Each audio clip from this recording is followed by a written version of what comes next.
நண்பர்கள் அனைவருக்கும் வணக்கம். இந்த காணொலியை முடிஞ்ச அளவுக்கு தமிழ் மொழியில தர்றதுக்கு முயற்சி பண்ணியிருக்கேன். மட்டைப்பந்து வச்ச தமிழ் மொழியில தர்றது அப்படின்றது கொஞ்சம் சாத்தியமில்லாத விஷயம்தான் அப்படின்ற மாதிரி தான் எனக்கு தெரிஞ்சது. ஏன்னா நுட்பமான வார்த்தைகளை தமிழ் படுத்துறதுன்றது கொஞ்சம் சிரமமாகவே இருந்தது. முடிஞ்ச அளவுக்கு அதை தர்றதுக்கு முயற்சி பண்ணியிருக்கேன். இதுக்கு நீங்க கொடுக்குற வரவேற்பு பொறுத்து இனிமே வர்ற காணொலிகளையும் இதே மாதிரி முயற்சி பண்ணலாம் அப்படின்னு சொல்லிட்டு முடிவு பண்ணியிருக்கேன். வாங்க விமர்சனத்துக்குள்ள போகலாம். நேற்றைக்கு டெல்லி அணியை எதிர்கொண்டது லக்னோ அணி. இந்த 2 அணிகளும் எதிரெதிர் துருவங்களா மாறிட்டாங்க அப்படின்னே சொல்லலாம். ஏன்னா டெல்லி அணியின் தலைவர் லக்னோ அணியின் தலைவராக மாறியிருக்கிறார் ரிஷப் பண்ட். அதே மாதிரி லக்னோ அணியின் தலைவர் முன்னாள் தலைவர் KL ராகுல் இப்போ டெல்லி அணியின் வீரராக மாறி இருக்கிறார். ஸோ இந்த காரணங்களே 2 அணிகளும் எதிரெதிர் துருவங்களா மாறுறதுக்கு ஒரு காரணமா இருந்தது. அதனாலேயே இந்த ஆட்டம் ரொம்பவே சுவாரஸ்யமாக இருந்தது அப்படின்னு சொல்லணும். நேற்றைக்கு நாணயம் சென்றதில் வெற்றி பெற்ற அக்ஷர் படேல் முதலில் பந்து வீச்சை தீர்மானம் செஞ்சார். அதன்படி முதலில் கிளம்பிறங்கிய லக்னோ அணிக்கு மார்க்ரம் மற்றும் மார்ஸ் இவங்க 2 பேரும் தொடக்க வீரர்களாக கிளம்பினாங்க. மார்க்ரம் தொடக்க வீரரா, அதே தான் எனக்கும் வியப்பு. ஏன்னா எப்படி சென்னை அணி திரிபாத்திய தொடக்க வீரராக கிளம்பிறக்கி ஒரு பரீட்சாத்த முயற்சி செஞ்சாங்களோ அதே போல இவங்களும் ஒரு புதுமையான முயற்சியை செஞ்சிருக்காங்க. அதுக்கு முழுமையான பலன் கிடைக்கல அப்படின்னு தான் சொல்லணும். ஏன்னா மார்க்ரம் 15 ஓட்டங்களுக்கு ஆட்டம் இழந்துட்டாரு. முடிஞ்ச அளவுக்கு அதிரடி காட்ட முற்பட்டாரு. ஆனா அவரால் அந்த அளவுக்கு அதிரடியா செயல்பட முடியல. ஏன்னா அவர் ஒரு இடைநிலை வீரர். அவரால் தொடக்க ஆட்டக்காரராக களமிறங்கி அவ்வளவு தூரம் தாக்கம் ஏற்படுத்த முடியுமா அப்படின்றது இப்போ ஒரு சந்தேகத்தை கிளப்பிடுது. அதன் பிறகு களமிறங்கினாரு பூரன், மார்ஸ், பூரன் 2 பேரும் வலதுகை இடதுகை ஆட்டக்காரர்கள். 2 பேரும் அதிரடி ஆடக்கூடியவர்கள். முடிஞ்ச அளவுக்கு எவ்வளவு அதிரடி காட்ட முடியுமோ அந்த அளவுக்கு மார்ஸ் காட்டினாரு. ஏன்னா அவருக்கு டெல்லி அணி அவரை தக்க வைக்கல அப்படின்றது ஒரு கோபமா கூட இருக்கலாம் அப்படின்ற மாதிரி எனக்கு தோணுது. ஏன்னா அந்த அளவுக்கு அதிரடியை காட்டினார். இது வரைக்கும் மார்ஸ் இந்த அளவுக்கு IPL அதிரடியை ஆடினது கிடையாது அப்படின்ற மாதிரிதான் நான் நினைக்கிறேன். ஏன்னா அவரோட சொந்த அணிக்கு அந்த அளவுக்கு அவர் அதிரடி தொடர்ந்து ஒரு தொடர்ச்சியான அதிரடியா இருக்காது. அப்பதைக்கப்ப சில ஆட்டங்கள் ஆடுவார், அந்த மாதிரிதான் இருக்கும். அந்த மாதிரி இருக்கும்போது பெரும்பாலும் குறைவான ஓட்டங்கள்லயே அவுட் ஆயிடுவாரு. இந்த முறையும் அப்படி இருப்பாருன்ற மாதிரி எதிர்பார்த்துட்டு இருக்க நேரத்துல என்னால இவ்வளவு அதிரடியா ஆட முடியும் அப்படின்ற மாதிரி நிரூபிக்கும் வகையில அதிரடியை காட்டினாரு அப்படின்னு தான் சொல்லணும். 4 பக்கமும் சிதற வச்சாரு. பந்துகளை 6களுக்கும் 4களுக்கும் விரட்டி கொண்டே இருந்தாருன்னு சொல்லணும். அதே போல பூரனும் நானும் வலதுபுறம் இடதுபுறம் எல்லா பக்கமும் 6களையும் 4களையும் அடிப்பேன் அப்படின்ற மாதிரி அவரும் அடிக்க ஆரம்பிச்சாரு. 20 ஓவர் ஆட்டங்களை பொறுத்த வகையில அவர் தான் இப்போ உலகின் சிறந்த ஒரு அதிரடி ஆடக்கூடிய வீரரா இருக்கிறாரு. அவர் லக்னோ அணிக்காக காமிச்சுக்கிட்டும் வந்துட்டு இருக்காரு. இந்த 2 பேரோட அதிரடியை எப்படி தடுத்து நிறுத்துறது அப்படின்னு சொல்லிட்டு விழிப்புதுங்கி நின்னாங்க டெல்லி அணி. முடிஞ்ச அளவுக்கு அதிரடி காட்டின மார்ஸ் ஒரு வழியா 72 ரன்கள்ல ஆட்டம் இழந்தார். அடுத்து அணித்தலைவர் பண்ட் வந்தார். அவர் முடிஞ்ச அளவுக்கு பொறுமையா ஆட முயற்சி பண்ணாரு. 5 பந்துகள் தான் அவரோட பொறுமை இருந்தது.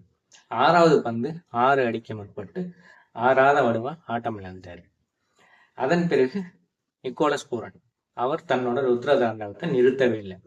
தொடர்ந்து 6களும் 4களுமா விளாசி தள்ளினார் அப்படின்னு தான் சொல்லணும். ஸ்டப்ஸோட ஒரு ஓவர்ல 4 6கள் தொடர்ச்சியா 4 6கள் 1 4 அப்படின்னு சொல்லிட்டு 28 ஓட்டங்கள் ஒரே ஓவர்ல எடுத்தாரு. அது ஒரு பெரிய திருப்பு முனையா இந்த ஆட்டத்துக்கு அமைஞ்சது அப்படின்னு சொல்லலாம். முடிஞ்ச அளவுக்கு அதிரடி காட்டினாரு. அதுக்கப்புறம் மிட்சல் ஸ்டார்க்கோட ஒரு துல்லியமான பந்து வீச்சுல தன்னோட அடிக்கட்டையை இழந்து வெளியேறினார். தன்னோட ஒரு முழுமையான இருப்பை பதிவு செஞ்சு தன்னோட ஆட்டத்தை முடிச்சுக்கிட்டாரு பூரன்.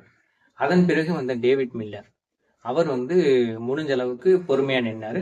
மறுபுறம் வந்த பின்வரிசை வீரர்கள்லாம் தொடர்ந்து தங்களோட விக்கெட்டை கொடுத்த வண்ணம் இருந்தாங்க. ஸோ முடிஞ்ச அளவுக்கு அவர் கடைசி வரையும் பொறுமையாவே நின்னாரு. கடைசி 2 பந்துகள்ல மின்னல் வேகத்துல 2 6கள் அடிச்சாரு. டேவிட் மில்லரோட 29 ஓட்டங்களின் உதவியோட லக்னோ அணி 209 ஓட்டங்கள் எடுத்தாங்க. 210 அப்படிங்கிற ஒரு இமாலய இலக்கு டெல்லி அணிக்கு இலக்காக நிர்ணயிக்கப்பட்டது. டெல்லி அணி ஒரு மலை போல தான் கிளம்பினாங்க அப்படின்னு தான் சொல்லணும். இருந்தாலும் அவங்களுக்கு அனுபவம் வாய்ந்த வீரர்கள், வெளிநாட்டு வீரர்கள், உள்நாட்டு வீரர்கள் எல்லாருமே அனுபவம் வாய்ந்த வீரர்கள் அணியில இருக்கிறாங்க அப்படின்ற ஒரு நம்பிக்கையில கிளம்பினாங்க அப்படின்னு தான் சொல்லணும். இந்த ஒரு இலக்கை முடிஞ்ச அளவுக்கு கடினப்பட்டாவது நம்ம அடைஞ்சிருவோம் அப்படின்ற ஒரு நம்பிக்கை அந்த அணிக்கு இருந்தது. அது அவங்க முகத்துல ஓரளவு தெரிஞ்சது அப்படின்னே சொல்லலாம். என்னதான் பந்து வீச்சுல சிறப்பா செயல்படலை அப்படின்னாலுமே முடிஞ்ச அளவுக்கு நம்ம மட்டை வீச்சில் வந்து சிறப்பாக செயல்பட்டு இந்த அணியை வெற்றி பெற வச்சிடலாம் அப்படின்ற ஒரு நம்பிக்கை அவங்க முகத்தில் தெரிஞ்சது. டெல்லி அணியோட பந்து வீச்சை பொறுத்தவரையில் குல்தீப் யாதவ் 4 ஓவர்கள் போட்டு 20 ஓட்டங்கள் கொடுத்து 3 விக்கெட்டுகள் எடுத்தார். அதே போல் அக்ஷர் பட்டேல் 3 ஓவர்கள் போட்டு 18 ஓட்டங்கள் மட்டுமே விட்டு கொடுத்தார். அனுபவ வீரரான மிச்சல் ஸ்டார்க்கு 4 ஓவர்கள் போட்டு 42 ஓட்டங்கள் கொடுத்து 3 விக்கெட்டுகள் எடுத்தார். கடைசி நேர விக்கெட்டுகளை எளிதில் சாய்த்ததுனால ஓரளவுக்கு ஓட்டங்களை கட்டுப்படுத்த முடிஞ்சதுன்னு சொல்லலாம். அடுத்ததா கிளம்பிறங்கினது டெல்லி அணி. 210 அப்படின்ற இமாலய இலக்கு. அந்த அணிக்கு தொடக்க வீரர்களா ஜேக் ஃப்ரேசர் மெக்கர் மற்றும் ஃபாஃப் டு பிளெசிஸ் 2 பேரும் கிளம்பிறங்கினாங்க. ஜேக் ஃப்ரேசர் மெக்கர் 1 ஓட்டங்கள்ல ஆட்டம் இழந்து ஏமாற்றம் அளித்தார். அதன் பிறகு வந்து அபிஷேக் பரன் ஓட்டம் எதுவும் இழக்காமல் ஆட்டம் இழந்துட்டார். அதன் பிறகு வந்து சமீர் ரிஷ்வி 4 ஓட்டங்களை எடுத்து ஆட்டம் இழந்துட்டார். 3 விக்கெட்டுகள் இழந்து ரொம்பவே தடுமாறினது டெல்லி அணி.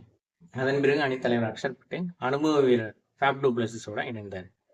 2 பேரும் அணியை சரிவிலிருந்து மீட்க ஓரளவு போராடினாங்க. அந்த போராட்டம் நடுவிலே தடுத்து நிறுத்தப்பட்டது. அணித்தலைவர் அக்ஷர் பட்டேல் ஒரு வித்தியாசமான அடியை முயற்சி செய்ய அது வந்து பந்தை வந்து பிடிக்கும் வகையில் போய் விழுந்துட்டதுன்னு சொல்லலாம். நிக்கோலஸ் பூரானை பொறுத்த வரைக்கும் அது ஒரு எளிதான பிடித்தல். தன்னோட விக்கெட்டை இழந்தார் அணித்தலைவர் அக்ஷர் பட்டேல். 22 ஓட்டங்கள் எடுத்து ஆட்டமிழந்தார்.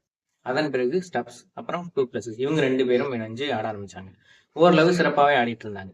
அந்த நேரத்தில் அணியோட பயிற்சியாளர் கெவின் பீட்டர்ஸ் கிட்ட பேட்டி கண்டாங்க.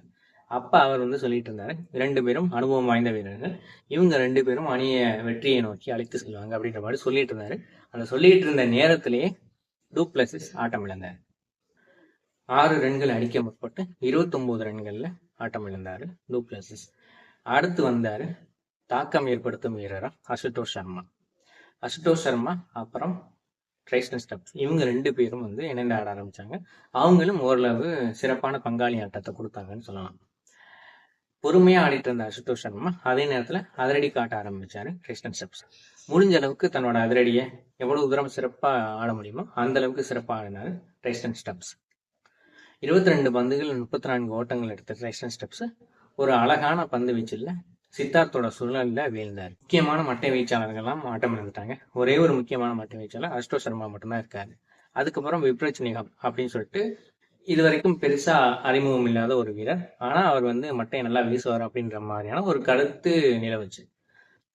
அவர் வந்து களத்துக்கு வந்தார். ஸோ எதிர்பார்த்தது போலவே அவர் வந்து சிறப்பாக தன்னோட பங்களிப்பை கொடுத்தாருன்னு சொல்லணும். முடிஞ்ச அளவுக்கு வலதுபுற திசையில் வந்து தன்னால் எவ்வளவு தூரம் ஓட்டங்கள் சேர்க்க முடியுமோ அவ்வளோ தூரம் ஓட்டங்கள் சேர்த்தார். 4, 6 சொல்லிட்டு தொடர்ச்சியாக வந்து அதிரடி ஆரம்பித்தார். ஒரு பக்கம் அசுதோஷ் சர்மா பொறுமையாகவே ஆடிட்டு இருக்காரு. 20 பந்துகளில் 20 ஓட்டங்கள் அப்படின்னு சொல்லிட்டு ரொம்ப பொறுமையாகவே ஆடிட்டு இருக்காரு. ஆனால் இந்த பக்கம் விப்ரஜ் நிகாம் வந்து முடிஞ்ச அளவுக்கு தன்னோட அதிரடியை ஆட ஆரம்பித்தார். முடிஞ்ச அளவுக்கு நுட்பமாகவும் அந்த பந்துகளை எல்லாம் ஆடித்தார். அதனால சிறப்பான வகையில் ஓட்டங்கள் வந்து தொடர்ந்து உயர்ந்து கொண்டே இருந்ததுன்னு சொல்லலாம். முடிஞ்ச அளவுக்கு டெல்லி அணிக்கு ஒரு நம்பிக்கையை கொடுத்தது இவங்க 2 பேரோட பங்காளி ஆட்டம். 15 பந்துகள் 39 ஓட்டங்கள், 5 4கள் 2 6கள் அப்படின்னு சொல்லிட்டு ஆட்டம் இழந்தாரு விப்ரஜ் நிகாம். ஆகா, இருந்த ஒரு வீரரும் ஆட்டம் இழந்துட்டாரே, பொறுமையா ஆடிக்கிட்டு இருக்காரு அசுதோஷ் சர்மா அப்படின்ற மாதிரி நினைச்சுக்கிட்டு இருந்தாங்க. இருந்தாலும் அவர் ஆட்டம் இழக்கிறதுக்கு முன்னாடி 6கள் 4கள்னு ஓரளவு அதிரடி காட்ட ஆரம்பிச்சாரு அசுதோஷ் சர்மா. இருந்தாலும் அதிரடியாக காட்ட ஆரம்பிச்ச 2 பேர்ல ஒருவர் ஆட்டம் இழந்துட்டாரு. இனி வந்து இந்த அணியை எப்படி மீட்டெடுக்க போறாங்க? ஏன்னா அடுத்து வர்றது எல்லாருமே பந்து வீசுற பின்வரிசை வீரர்கள். அவர்கள் வந்து எந்த அளவுக்கு பங்களிப்பை கொடுத்து இந்த அணியை வெற்றி பெற செய்வாங்க அப்படின்ற ஒரு சந்தேகம் அணி உரிமையாளர்கள்லேருந்து ரசிகர்கள் வரைக்கும் எல்லாருக்கிட்டையுமே இருந்தது. அது போலவே வந்து மிச்சல் ஸ்டார்க்கும் வந்து மந்த வேகத்திலே 2 ஓட்டங்கள்ல ஆட்டம் இழந்துட்டாரு. அதுக்கப்புறம் வந்து குல்தீப் யாதவ் ஒரே ஒரு 4 மட்டும் அடித்து ஓரளவு நம்பிக்கை தந்து அவரும் வந்து ஆட்டம் இழந்துட்டார். குல்தீப் யாதவ் கிட்ட ஒரு பிரச்சனை வந்து இருந்துகிட்டே இருக்கு. அவர் வந்து இந்த ரன் அவுட் முறையில வந்து ஆட்டம் இழக்கிறது. இது வந்து நிறைய முறை வந்து நடந்திருக்கு. அசுதோஷ் சர்மா வேகமா ஓடிட்டார். ஆனா குல்தீப் யாதவ் பின்னாடி உள்ள வீரரை பார்த்துட்டு ஓட்டத்தை கவனிக்காம மெதுவா ஓடினார். அதனால தன்னோட விக்கெட்டை இழந்தார். இருந்தாலும் வந்து அடிக்கும் தளத்துக்கு அசுதோஷ் சர்மா வந்ததுனால அணி ரசிகர்கள்லாம் நிம்மதி பெருமூச்சு விட்டாங்க. அவருக்கு கிடைத்த வாய்ப்புல 6கள் 4கள்னு சொல்லிட்டு அதிரடியா தன்னோட கலைபுரத்தை காட்ட ஆரம்பிச்சாரு அசுதோஷ் சர்மா. 20 பந்துகள்ல 20 ஓட்டங்கள் அப்படின்ற மாதிரி இருந்தாரு. ஆனா 29 பந்துகள்ல அரை சதத்தை பூர்த்தி செஞ்சாரு. 9 பந்துகள்ல 30 ஓட்டங்கள். அந்த அளவுக்கு 6கள் 4கள் விளாசி தள்ளிட்டாருன்னு தான் சொல்லணும் அசுதோஷ் சர்மா.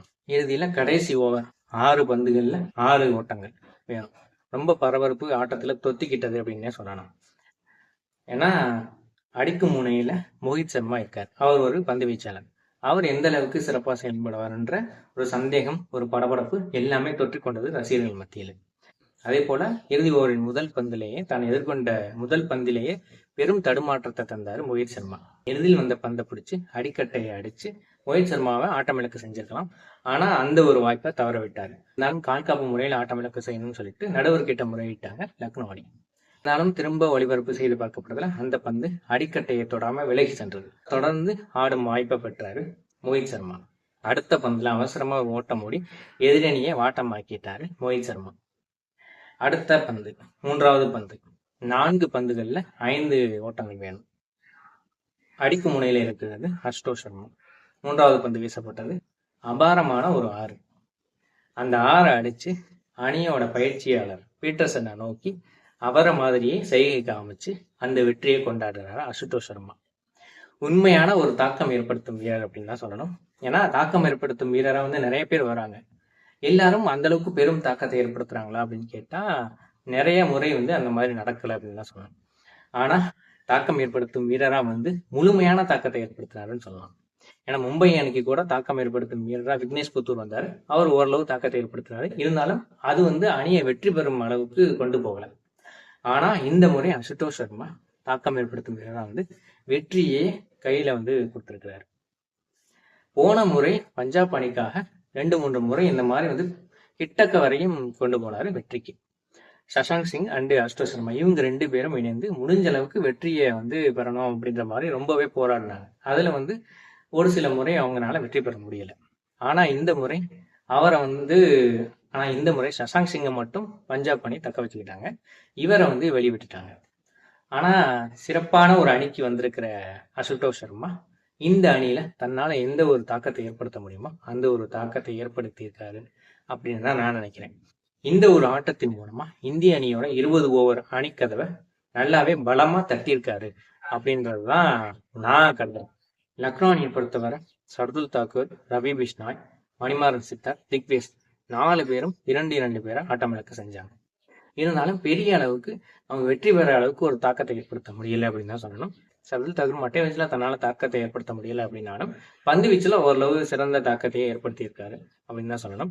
ஏன்னா ஏலத்துல அவர் எடுக்கப்படவே இல்லை. கடைசி நேரத்துல இந்த அணியில சேர்க்கப்பட்டாரு. முடிஞ்ச அளவுக்கு தன்னோட சிறப்பான பங்களிப்பை வழங்கியிருக்காரு.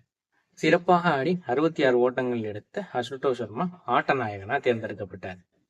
இதன் மூலமா முதல் போட்டியில் வெற்றி பெற்று புள்ளிகள் பட்டியலில் 4வது இடத்தை பிடிச்சிருக்கு இப்போதைக்கு தற்காலிகமா. இன்னைக்கு பஞ்சாப் மற்றும் குஜராத் அணிகள் மோதும். அவங்களோட வெற்றியை பொறுத்து இந்த 4வது இடம்ன்றது எப்படி மாறும் அப்படின்றது இன்னைக்கு தான் தெரியும். இந்த காணொலியில மட்டைப்பந்து வீச்சை பத்தின விமர்சனத்தை எவ்வளவு தூரம் தமிழ் படுத்த முடியுமோ அந்த அளவுக்கு தமிழ் படுத்தி வழங்க முயற்சி பண்ணியிருக்கேன். அதுல முடிஞ்ச அளவுக்கு வெற்றி பெற்றிருக்கேன் அப்படின்ற மாதிரி தான் நான் நம்புறேன். என்னையும் மீறி சில ஆங்கில வார்த்தைகள் வந்திருக்கலாம் அப்படின்ற மாதிரி நான் நினைக்கிறேன். ஸோ ஒரு சில நுட்பமான வார்த்தைகளுக்கு சரியான தமிழ் வார்த்தைகள் என்னால் கண்டுபிடிக்க முடியல. அந்த மாதிரியான வார்த்தைகளுக்கு சரியான தமிழ் வார்த்தைகள் உங்களுக்கு தெரிஞ்சா அதை கருத்து பகுதியில் சுட்டி காட்டுங்க. என்னோட இந்த காணொலி பிடிச்சிருந்தா இதை விருப்பம் தெரிவிங்க. இதை எல்லாருக்கும் பகிருங்க. கிளிக் டு ஹிட் வலைப்பக்கத்துக்கு சப்ஸ்கிரைப் பண்ணுங்க. கிளிக் டு ஹிட் வலையலை பக்கத்தோடு பின்தொடர்ந்து இருங்கள். கிளிக் டு ஹிட் வலையலை பக்கத்தை பின்தொடர்ந்து இருங்கள் அப்படின்னு சொல்லிட்டு இந்த காணொலியை முடிச்சுக்கிறேன். நன்றி, வணக்கம்.